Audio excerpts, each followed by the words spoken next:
Hola a todos, soy Mónica Hacha, dietista, nutricionista y tecnóloga de los alimentos. Hoy así vamos a tener un vídeo un poco curioso y vamos a ver cuáles son las dos frutas que no suben la glucemia.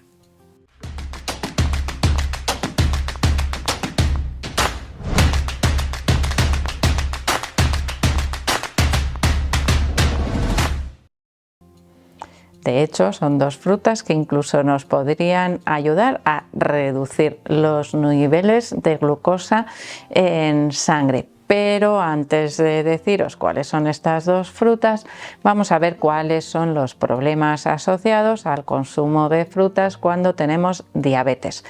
No debemos eliminar el consumo de frutas si tenemos diabetes, ya que nos aportan algunos nutrientes difíciles de conseguir cuando eliminamos la totalidad de las frutas de la dieta. Lo que debemos hacer es un ajuste en el aporte de la cantidad de fruta, valorar el mejor momento, es decir, fruta en ayunas nos puede resultar peor respecto al equilibrio en esos niveles de glucemia en sangre que consumirla, por ejemplo, con otros alimentos, especialmente con alimentos ricos en grasa que ralentizan la absorción.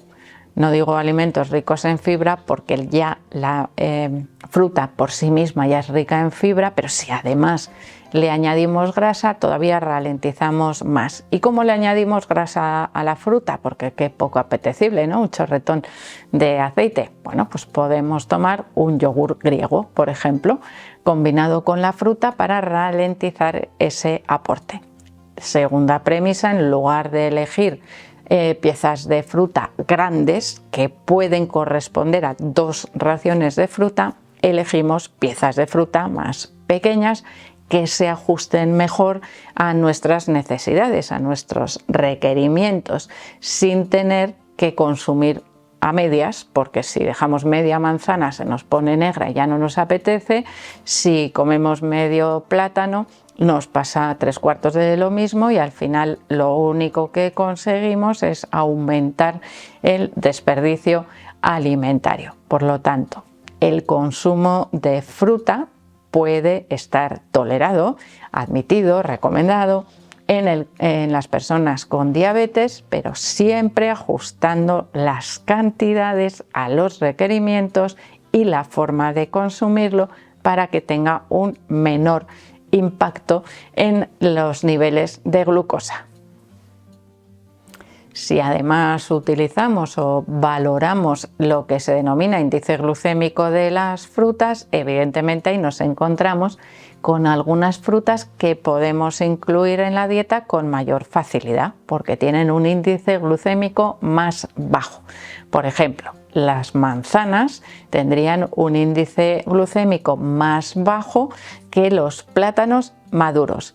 Ay, el plátano, cuántas dudas nos genera en las personas con diabetes por su contenido en azúcar. Bueno, si queréis evitar ese aumento brusco o rápido de los niveles de glucosa en sangre cuando coméis plátano, utilizar plátanos menos maduros que no contienen tanta cantidad de azúcares libres, sino que contienen almidones, que son un buen prebiótico para la microbiota y limitan ese aumento de la glucosa después de su ingesta, con una digestión también mucho más lenta y un aporte más progresivo de esa cantidad de glucosa. Bueno, yo lo que os estaba hablando es de la manzana, que tiene un índice glucémico no muy alto, por debajo de 50, y por lo tanto podría estar aconsejado su consumo. ¿Por qué? Porque además tiene una altísima cantidad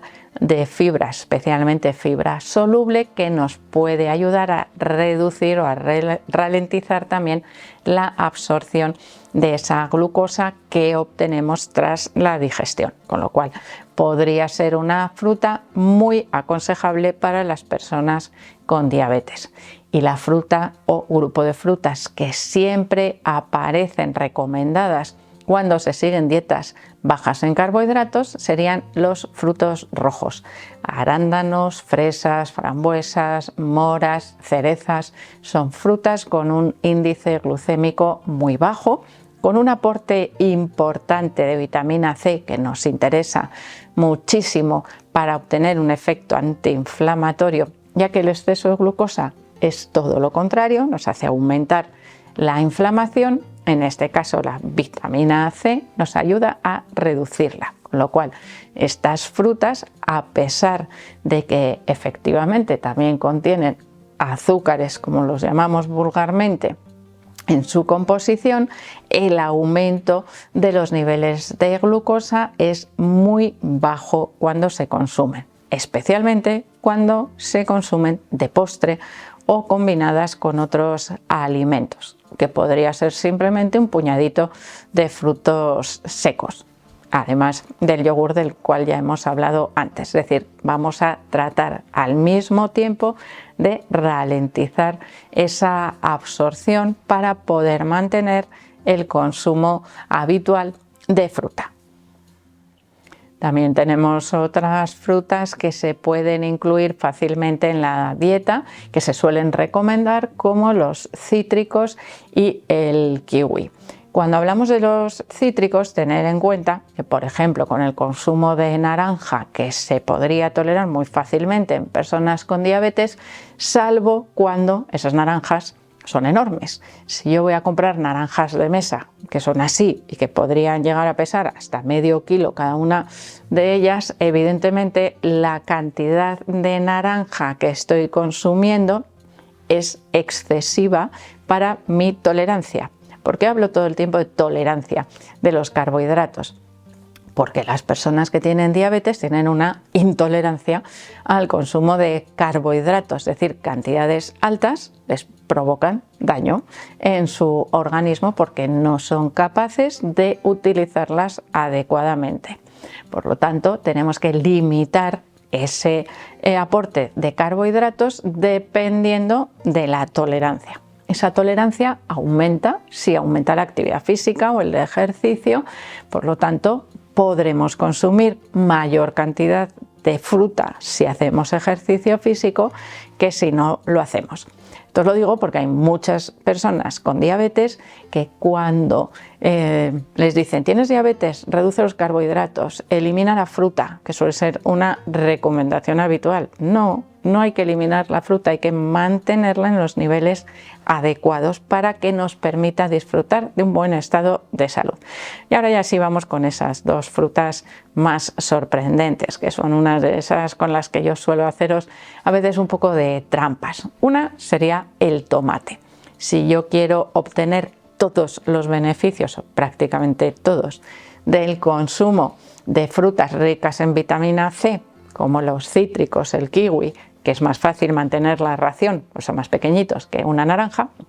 Bueno, en las frutas rojas, los cítricos, por ese aporte de vitamina C, puedo conseguirlo en formato tomate con apenas nada o prácticamente nada de carbohidratos. Por lo tanto, ahí tengo una fruta que me puede servir para mejorar ese aporte de nutrientes, sobre todo vitaminas y de otras sustancias bioactivas con acción antioxidante, como por ejemplo el licopeno, que le da ese color intenso rojo. Por lo tanto, ¿cómo puedo utilizar ese tomate dentro de mi día a día? Evidentemente como entrante, como ensalada, en mi menú habitual, o entre horas, por ejemplo, si llevo en el bolso o en mi maletín de trabajo unos tomates cherry. Tomates cherry con unos taquitos de queso, combinación perfecta para evitar aumento de glucemia cuando los como, por ejemplo, entre horas. Y ahora vamos con la otra fruta tramposa, que sería el aguacate, que en combinación con cualquier otro alimento rico o con mayor nivel de carbohidratos nos ayuda también a ralentizarlo. ¿Por qué? Por su contenido en fibra y por su contenido en grasa.